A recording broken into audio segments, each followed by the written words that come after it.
Hi everyone, my name is Angel Vaughan. Today, my speech is called Madness is Genius. Have you ever taken a closer look at mental illness and how it's correlated to geniuses and creativity? How about the quote by Aristotle that implies, "No great genius has ever existed without a touch of madness"? Or the quote by Oscar Levani that states, "There's a fine line between genius and insanity.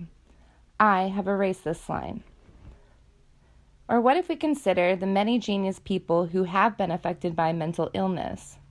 For example, Vincent van Gogh, William Blake, Edgar Allan Poe, Abraham Lincoln, Albert Einstein, Nikola Tesla, Michelangelo, and Mozart, just to name a few.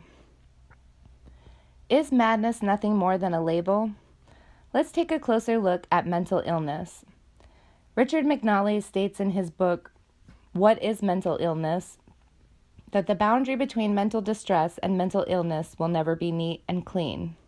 He goes on to say that it can depend on many things such as a person's culture, political background, and economical values, as well as scientific facts about how our psychology and biology can go wrong and produce suffering and functional impairment in everyday life. Psychologists Scott Lennonfield and Lori Marino argue that mental conditions vary in the degree to which they are disorder-like. They explain that the more attributes present in a given case, the more disorder-like it tends to be.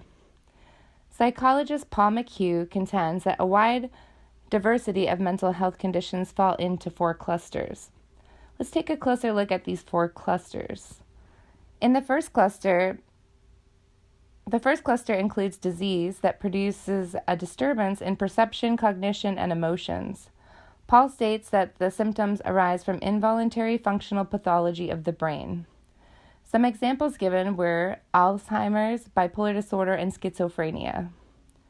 The second cluster includes problems that arise when patients fall at extreme points on psychological dimensions of traits, such as introversion and neuroticism. Paul McHugh states that these problems occur because of who they are, rather than what they have. For example, shyness is not always a social phobia. The third cluster includes behavioral patterns that have immediate positive effects but delayed negative consequences. For example, drug addicts or alcoholics. The repetitive substance abuse can produce changes in the brain that make it difficult for people to refrain from using these particular substances. The fourth cluster includes problems that arise as a result of something that the patient has encountered, which is referred to as PTSD and also known as post-traumatic stress disorder. Paul McHugh admits that sometimes patients fall under more than one of these clusters. Now that we have discussed mental illness, let's talk about where sanity ends and madness begins. Did you know Tesla could not stand the sight of pearls, and he would go as far as to not talk to a woman wearing them, or that he would send his receptionist home for wearing pearls? And did you know that Albert Einstein refused to wear socks even when he was going to meet President Roosevelt? Am I mad because I tune my life and creativity around the cycles of the moon rather than the time on the clock? Or because I'm very introverted and can only occasionally be in big crowds or be extroverted? Am I crazy because I feel people's energy first and language is secondary for me? The answer is no. Or is it yes, based on the definition of madness? These have been seen as characteristics of geniuses and artists throughout history. Madness originates from failure of adaptation, a rejection to conformity. Madness disturbs daily existence, transgresses the familiar, and crosses a socially imaginary line that separates it from its opposite: normal, sane, healthy, natural, and usual.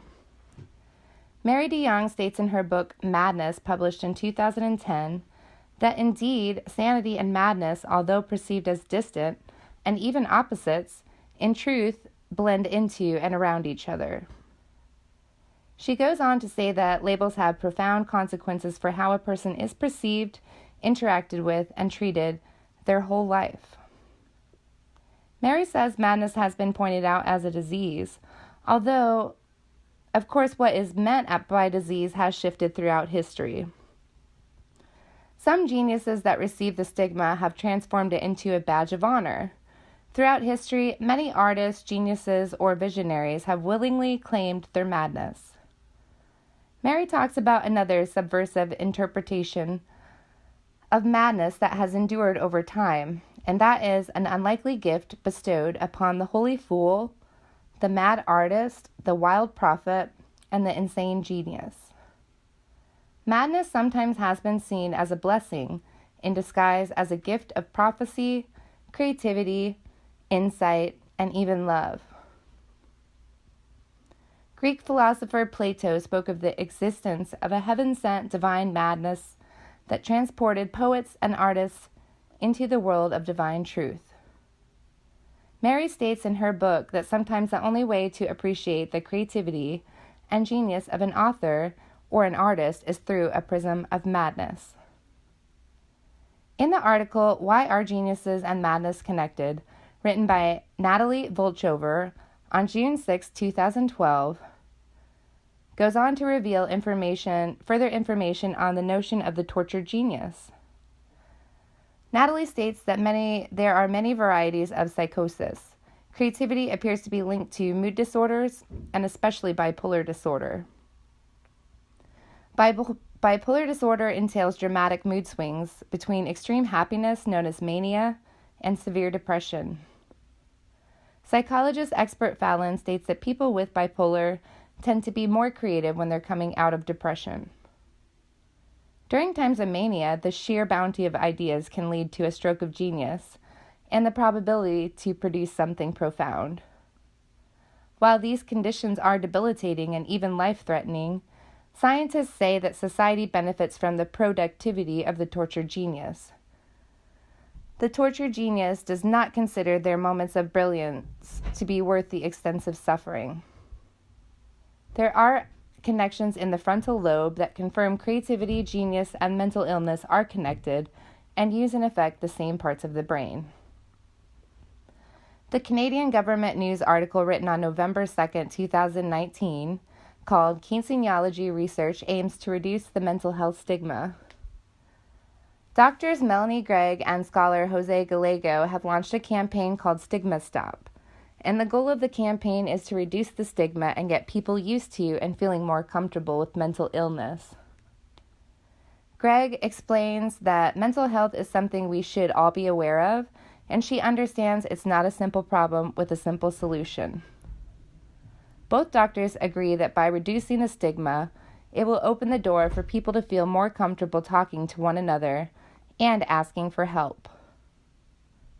The program is still in its planning stages, but Gregg is looking forward to seeing the difference it makes. It will give the next generation a new set of tools to respond to clients with mental health challenges.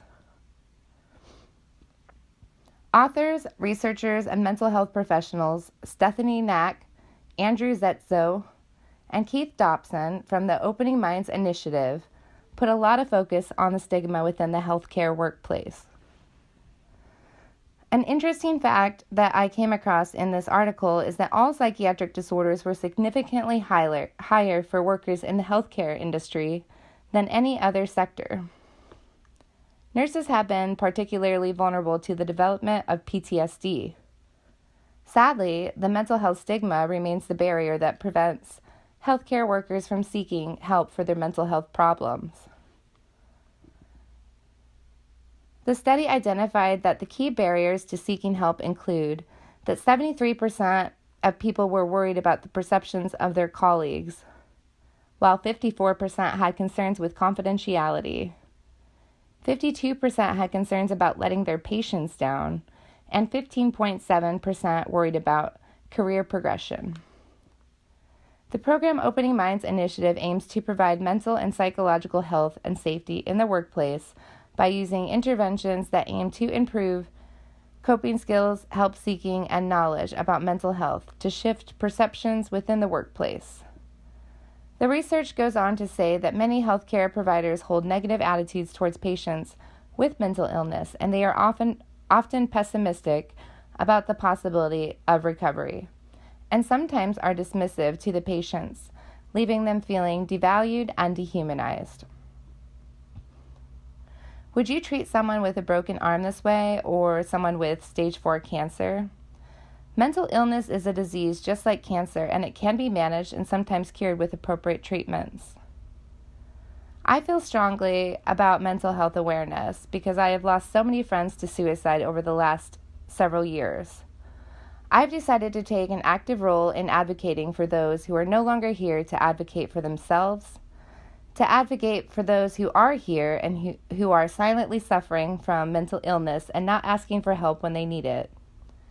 In raising awareness, I would like to focus on myth-busting, recovery, empathy, compassion, and support. It is now a fact that nearly 7 of 10 people are suffering from some form of mental illness, and sadly, only a few reach out for help. And even if they're reaching out for help, they are not usually getting the help and support that they need. I would like to press strongly for classes to be added in schools that teach kids at a young age and throughout high school about mental health and wellness. These should be offered as mandatory at most jobs, especially those that include high stress. The mental health crisis is here, and it's time that we address it and look at how things can be changed to reduce the stigmas and as many illnesses as possible. I think we should even celebrate the ingenuity and creativity with gentle understanding and acceptance. Thank you all for taking the time to listen to my speech.